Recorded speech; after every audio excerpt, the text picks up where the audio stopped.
Assalamualaikum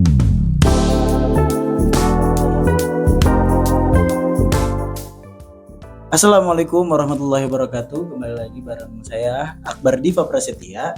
Kali ini saya udah bareng sama Taufik Roja. Kita akan ngebahas terkait Quran surat Ali Imran ayat 190 sampai 191 dan bagaimana pengimplementasiannya yang sesuai dengan hobi Taufik Roja ini, dimana hobi Taufik Roja ini adalah naik gunung. Ya, Oke.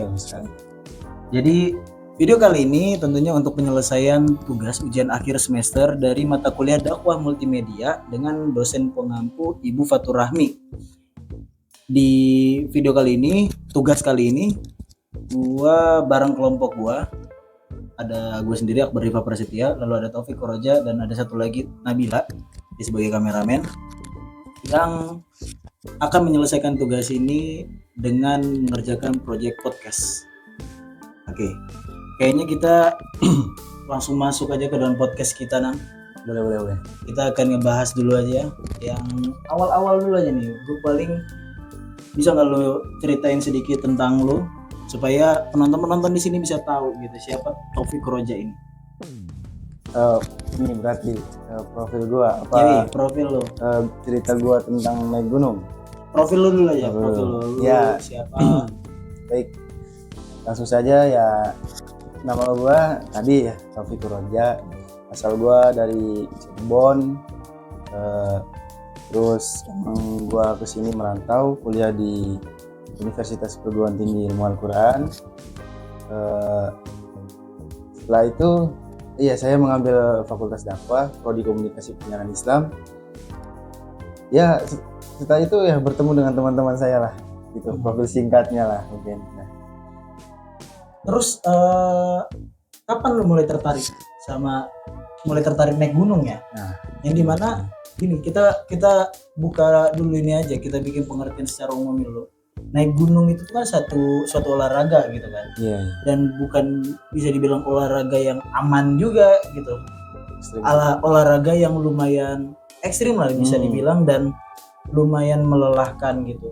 Dan harus ada persiapannya dulu biasanya sebulan sebelum naik gitu kan. Nah, dengan kerumitan mendaki gunung ini, apa yang membuat lo tertarik dan kapan itu bisa membuat lo tertarik gitu? Ya, awal-awal naik gunung tuh awalnya gue tuh ngecamp sih sebenarnya sama teman-teman gue, teman-teman pondok ya. Awalnya ngecamp dulu. Setelah ngecamp tuh gimana ya? Gue tertarik dengan alam. Emang yang namanya adem gitu, kayak tenang hati itu ada ketika kita di alam. Ya. Terus ya tadabbur alam lah intinya kita. Setelah itu setelah ngecamp di pondok gue tuh ada komunitas pendaki gitu, komunitas pendaki. Nah gue ikut karena ada saudara gue juga di situ. Dia ikut di situ, namanya Kompas sih, komunitas pendaki santri Nusantara ini. Nah itu ikut. Nah lalu ya mengikuti kegiatan naik gunung. Pertama kali gue naik gunung itu di Sumbing. Setelah itu ke perahu, setelah itu ke Sindoro. Gue ikut ke Kompas hanya di Sumbing dan perahu ya, karena setelah itu gue lulus ya. Gue udah pindah, jadi gue kuliah, gue lanjut kuliah. Nah setelah gue kuliah, pokoknya selama gue pondok tuh itu gue merbabu, Sumbing, perahu sama merbabu. Itu udah, itu awal-awal gue pondok itu 3 gunung yang ketika lo di pondok. Nah iya, setelahnya itu baru ke Slamet, ke Sindoro, itu di luar pondok lah, kayak kuliah. Pas kuliah gue kemarin karena kuliah di Jakarta deket kan, kemarin gue sama teman-teman ke Gede gitu. Gue ikut juga tuh. Iya sama lu juga. Ramean kita. Dari Kan tadi lu udah ceritain dulu naik gunung Sumbing dan lain-lain lah, merbabu. Bahkan yang barengan sama gue juga naik gunung Gede. Dari seluruh gunung yang lu naikin ini, yang paling berkesan dulu deh, yang paling berkesan menurut lu itu di pendakian gunung apa? Yang paling berkesan, dalam artian berkesan di sini tuh ada yang berkesan ekstrim, ada yang berkesan bahagia ya. Berkesan memorable gitu deh. Memorable banget. Berkesan ekstrim sih di Sumbing. Kenapa? Itu karena pertama kali gue muncak di Sumbing. Pertama kali gue muncak, terus nyampe atas, cerahnya sebentar doang. Habis itu badai. Itu sih, maksudnya itu pertama kali gunung tinggi kan. Setelah itu dapatnya badai di atas ketika di atas. Gunung Sumbing itu berapa mdpl sih? Tiga ribuan ya? 3.300 atas 3.000 ya. mdpl itu MDPL. meter di bawah permukaan laut. Iya, Ini buat 3.300. informasi buat 3.373 kan? Salah ya, nggak tahu sih. Jadi gunung, lupa. ketinggian gunung itu diukur dari atas laut tuh, permukaan laut sampai tinggi puncaknya itu berapa gitu. Dan kalau misalnya Gunung Sumbing itu sekitar 3.000-an 3.000 tadi. ke atas. Dan lu pertama kali naik gunung. Pertama kali naik gunung, pemula naiknya ke Sumbing. Itu nggak recommended banget sih. Karena yang seharusnya terjadi itu biasanya kalau misalnya kita baru pertama kali naik gunung itu paling antara naik di ketinggian 1.000 atau 2.000-an ya, 1.500 atau 2.000-an lah, banyak itu opsinya. Di gunung perahu, terus banyak lah opsi-opsi di gunung 2.000-an tuh apalagi. Dan lu pertama kali langsung naik di 3.000-an. Iya itu. Jadi sebenarnya kalau Gunung Sumbing itu gunung gua yang lumayan agak akhir tuh. Gua tuh di awal nggak langsung ke Sumbing. Dan itu cuma di tinggi 2.000-an awal-awal gua naik. Jadi lumayan berasa lah itu. Berasa banget. Emang di situ pas turun gunung tuh emang antara kapok dan candu sih. Awalnya kapok pas turun kayak, karena di situ bener-bener emang gue masih pemula ya, jadi pakai sepatu ya sepatu biasa, bukan sepatu gunung lah. Terus gue baru bawa carrier-carriernya yang bukan carrier jelek sih ya, maksudnya carrier nggak bagus lah. Kalau sekarang kan gue udah beli kemarin spray, ada Eiger ada gue, ya bukan sombong. Jadi ya itulah, awal-awal masih pakai carrier biasa, ini nggak sakit gitu kan. Jadi pas turun-turun tuh ledes semua nih yang namanya kaki nih. Jempol apa ya, itu berkesan banget sih. Itu kenangan pertama gue, kayak antara nggak mau lagi gue naik gunung awalnya gitu. Tapi nggak tahu kenapa pas ada open trip lagi gue ikut gitu. Nah pas di perahu yang kedua itu gue emang dapet nikmatnya naik gunung di situ, karena kan di perahu kan nggak ada summitnya ya. Iya. Jadi langsung kan. Nah jadi ketika keluar tenda nggak kalau gunung-gunung biasa kan summit. Jadi kalau di perahu nyantai gitu, kita nyantai. Kalau di perahu tuh kita yang campnya di puncaknya. Iya, campnya di puncaknya, jadi enak. Terus kalau misalnya gue pribadi ketika gue naik gunung itu tuh gue selalu sebenarnya salah satu pemantik gue sehingga gue bisa suka naik gunung ya. Salah satunya ya, banyak hal, tapi salah satunya adalah karena gue nemu waktu itu di Quran surat Ali Imran ayat 190 191. Di dalam ayat itu kan dijelaskan bahwa di ayat 190 ya, bahwa Allah berfirman, sesungguhnya dari penciptaan langit dan bumi dan juga penciptaan perbedaan antara malam dan siang itu semuanya ada tanda-tanda bagi orang-orang yang ulil albab kalau misalnya di situ. Nah, di situ gue langsung kayak berpikir gitu, kayak apa ya tanda-tandanya ini. Nah, menurut lu gimana terkait Quran surat Ali Imran ayat 190 dan 191 ini? Apakah bagaimana ayat ini bisa jadi inspirasi lu? Nah itu dia tadi yang gue bilang awal, kayak gue mulai ingin mentadabur alam, tadabur alam, kayak menikmati bahwa ya itu Allah tuh ketika kita di alam nih, ya kayak lu ya, dan anak-anak gunung lain juga pasti tahu ketika sudah di puncak kayak lega banget gitu, ya Allah gitu kan, kayak bahkan kayak long gitu ya kan. Ya itu salah satu nikmat sih, salah satu menikmati keindahan Allah gitu. Kayak yang tadi bilang di Quran surat Al-Imran itu ya, yang apa namanya, ketika kita tadi apa? Yang penciptaan langit. Iya, penciptaan langit dan bumi. Itu ya, supaya kita menjadi orang ulil albab kan. Seperti ayat selanjutnya kan ada kan, alladzina yadhkuruna Allah ya mau kumodal gitu kan.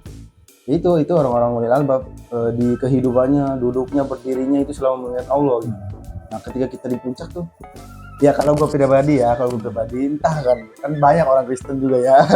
Banyak orang selain Islam kan ada, cuman itu bagian dari cara tadabur gue itu. Ketika gue di alam tuh gue mengingat Allah gitu ya. Ya Allah, bener-bener ya ciptaan ya enggak ya kita sebagai hamba gitu sebagai hamba gitu ya kecil lah. Apalagi kita ketika kita udah di summit kayak ketika di Suming kan tuh kelihatan tuh Gunung Sindoro kan, Perahu kan kelihatan tuh. Nah iya pokoknya ya Allah kita tuh kecil gitu, kita tuh hanya hamba yang kecil gitu dibandingkan Tuhan kita yang besar gitu dan ciptaannya gitu kan. Iya sih, karena kalau dari ketika naik gunung itu bukan cuma perjalanan fisik ya. Iya itu. Bahkan kayak kita tadi dulu bilang juga bahwa ketika naik gunung perasaan ademnya itu bukan adem karena cuaca ya, tapi adem karena di hati kita kayak tenang aja kan, ngerasa lebih tenang. Iya. Tapi bisa jadi perjalanan spiritual juga gitu. Oh itu. Ketika kita naik gunung, perjalanan mental juga, perjalanan spiritual, perjalanan fisik. Jadi olahraga juga kan fisik kita, tapi dari spiritual kita juga bisa jadi lebih kuat gitu dengan melihat kayak kalau misalnya emang paling berasa itu biasanya pas di puncak ya. Nah, iya. Pas di puncak itu ngerasa indah banget. Dan kadang maksudnya kayak walaupun kita di puncak gak dapet cerah ya, tapi perasaan alhamdulillah kayak ngerasa semuanya itu ciptaan Allah itu benar-benar besar. Itu kan kerasa ya di puncak. Karena itu ada juga tuh yang manjada-wajada itu yang bersungguh-sungguh ya bisa. Di situ juga gue mencantumkan sih dengan kayak bahwa di perjalanan hidup kadang kan kita naik gunung tuh kita sambungkan lah dengan perjalanan hidup kita lah. Kayak ketika naik gunung itu ya ketika nggak apa-apa lah istirahat dulu ketika kita capek atau apa fisiknya kita mental kita jangan sampai ngedon lah, jangan sampai kena lah kita ya. Jadi butuh istirahat dulu ya. Ketika gue melewati per pos 1, pos 2, pos 3 kan itu pasti kan kerasa juga di fisik apa, cuman kan ya sambil dinikmati lah dinikmati kayak setelah itu ketika kita sudah nyampe puncaknya ya baru kita alhamdulillah ternyata kita bisa gitu walaupun sedikit demi sedikit ya itulah seperti perjalanan hidup juga gitu, kayak pokoknya kita bisa lah. Ya, nggak apa-apa kita ketika ada capek atau apa istirahat dulu, tapi kita lanjut lagi. Ya itu hikmah-hikmah dari yang kita dapatnya selama proses mendaki gunung itu ya. Tapi gini, ini ada satu pertanyaan yang sering banget ditanyain, terutama untuk orang-orang yang suka naik gunung dan dia muslim ya. Iya. Ketika lu lagi naik gunung, gimana caranya lu ngejaga spiritual lu atau ibadah lu lah ketika lu naik gunung? Kayak sholat, terus dan lain-lainnya itu gimana kalau lu sendiri? Kalau gua kadang digabung sih, kayak misal berarti gua di naik, jamak gitu ya? Iya di jamak gitu lah, kayak entah asar yang zuhur atau zuhur yang asar itu ya, terus maghrib bisa gitu lah. Terus, karena kalau misalnya di gunung itu kan ada mata air juga ya? Ada, jadi kadang kan banyak lah yang sholatnya di pos yang nggak ada mata air ya. Cuman gue tuh agak gimana ya kayak kayak mau atau gimana atau wudhunya pakai air yang di daun itu kayak gue agak astagfirullah, bukannya males sih ya, kayak agak ntar aja deh bakal lebih enak karena gue ada tetusan temen gue tuh pas di gunung tuh kayak Allah tuh nyiptain rukhsah ya buat dipakai katanya gitu. Ya udah makanya gue ntar aja deh misal di pos 3 mata airnya di pos 3 ntar gue sholat di sana aja ya juga gitu. Jadi bukan berarti ketika naik gunung ya kita nggak bisa wudhu gitu, karena kan justru malah ada mata air di gunung biasanya. Dan ya kita juga bawa matras ya kan, kadang-kadang kalau misalnya buat yang perempuan ya dia bawa mukena juga gitu, untuk supaya mereka bisa sholat juga gitu. Dan kita kan kalau misalnya naik gunung jarang naik gunung yang malam ya, setidaknya berarti maksudnya ya maghrib itu udah sampai di tempat camp, setidaknya berarti kita di tempat camp itu kita masih bisa sholat gitu kan. Bisa masih ya itu. Dan anak-anak gunung nih Allah tuh menciptakan rukhsah buat dipakai kayak gitu. Jadi nggak usah dibikin susah lah. Misal lo zuhur belum sholat tapi ntar nyampe pos 3 kira-kira asar, ya udah karena biasanya sebelum mendaki kita udah mempersiapkan gitu kan, kita bakal berangkat jam segini sampai di jam segini. Nah dari situ kan kita bisa melihat itu, oke berarti gue nggak bisa nih sholat duhurnya, nggak bisa sholat duhurnya berarti, tapi nanti di asar gue berhenti di pos berapa sehingga gue masih bisa wudhu dan sholat. Ya udah gue sekalian dijamain aja.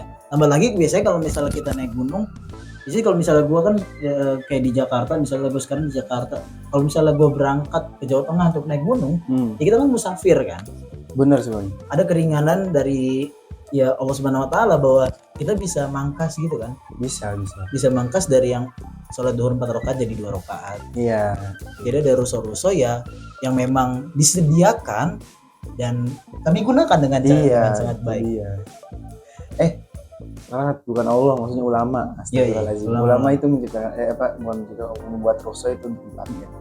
Itu makanya bahwa ketika kita lagi naik gunung ya kita masih bisa beribadah juga gitu, bukan berarti ketika naik gunung ya udah beribadahnya stop. Iya, bukan berarti ibadahnya stop ntar besok lagi sholatnya, bukan. Karena kalau misalnya gue lihat ini kita udah sekitar 15 menitan. Iya. Jadi gue masuk ke pertanyaan terakhir nih. Kalau dari lu sendiri ada nggak target dari lu sendiri mau naik gunung apa lagi? Karena kalau dari yang gue lihat kan lu udah mulai jarang nih akhir-akhir ini untuk naik gunung. Nah lu sebenarnya masih punya target nggak untuk naik gunung lagi? Sih sebenarnya kayak gue kadang tuh gue targetnya mah kayak pengen dah ke liburan depan nih, semester depan nih ke Rinjani gitu. Rinjani sih, cuman kadang ya kalau misal Rinjani tapi nggak kecukupan nih, kayak entah dari finansialnya atau dari fisiknya atau dari apanya segala macam itu gue belum kecukupan, tapi gue tuh tetap naik gunung entah kemana aja jadinya, yang penting naik gunung dah gitu, entah ke Cermai lagi. Kayak kemarin kan gue sebenarnya pengen ke Lawu tuh, tapi karena nggak memungkinkan dan ditinggal juga sama temen gue, akhirnya gue kemarin ke Gede lagi sama anak-anak organisasi gue. Karena kalau Gunung Rinjani itu di Lombok dan itu lumayan gede ya modalnya. Jadi misalnya kita dari Jakarta ke Lombok itu aja bisa habis, naik kapal dan lain itu bisa 400-an buat PP kan. Kemarin lu ke Rinjani habis berapa semua? Gue kemarin ke Rinjani itu semuanya ya itu habis sekitar 2 jutaan lebih. Nah, jadi emang lumayan ya buat ke Rinjani. Iya. Kalau misalnya Lawu itu gunung yang ada di Jawa Tengah pertengahan antara Jawa Tengah dan Jawa Timur ya. Lu ke Lawu udah ya? Lawu juga gue ya. Berapa habis? Ke Lawu waktu itu habis sekitar 600-700an. Dan ya gitu, jadi kayak kita kalau misalnya mau naik gunung memang butuh modal yang lumayan, apalagi untuk kita yang mahasiswa, dan persiapannya juga nggak bisa sembarangan ya. Nggak bisa yaudah berangkatnya pakai baju kayak gini, naik gunung bawa tas ransel kecil, nggak bisa juga kayak itu gitu. Bahaya banget sih di gunung nanti. Karena kayak tadi yang gue bilang di awal bahwa naik gunung itu bukan olahraga yang simple, yang santai-santai aja, lumayan ekstrim olahraganya, jadi persiapannya juga harus ekstrim. Oke, mungkin itu aja Nang untuk obrolan kita kali ini. Terima kasih lu udah mau ngobrol banyak, walaupun sebenarnya ini untuk penyelesaian tugas kita sih. Siap. Jadi buat teman-teman yang mau naik gunung, saran gua coba dipersiapkan lebih matang lagi. Iya, closing statement kan. Iya. Mungkin lu ada closing statement lu? Oke, ya berhubung dengan tadi yang surat Ali Imran ayat 190 dan 191. Jadi tolonglah teman-teman ini, pokoknya naik gunung ini adalah olahraga yang ekstrim. Dan ketika di gunung itu jangan sembarangan, karena sekarang udah banyak banget orang salah kaprah itu. Kayak di Gunung Gede kemarin gue naik tuh bener-bener yang namanya sampah apapun itu, bahkan orang buang air besar itu sembarangan. Itu gue yang gimana ya, ayolah kita sama-sama bertadabbur alam, sama-sama mengingat bahwa gunung itu ciptaan Allah yang sangat amat harus kita nikmati gitu, keindahannya apapun itulah. Jadi ayo kita menjadi hamba yang ulil albab seperti dikatakan tadi surat Ali Imran ayat 190 dan 191 itu. Karena kalau misalnya kita naik gunung tapi nggak beriman ya jadinya kayak gitu ya, buang sampah sembarangan, jadi ya buang yang besar sembarangan. Ya kita tetap harus mendaki secara islami. Nah, akhirul kalam mungkin itu aja buat kita kali ini. Bila ada kurang jelas datang dari kami, dan apabila ada lebihnya, akhirul kalam. Wassalamualaikum warahmatullahi wabarakatuh.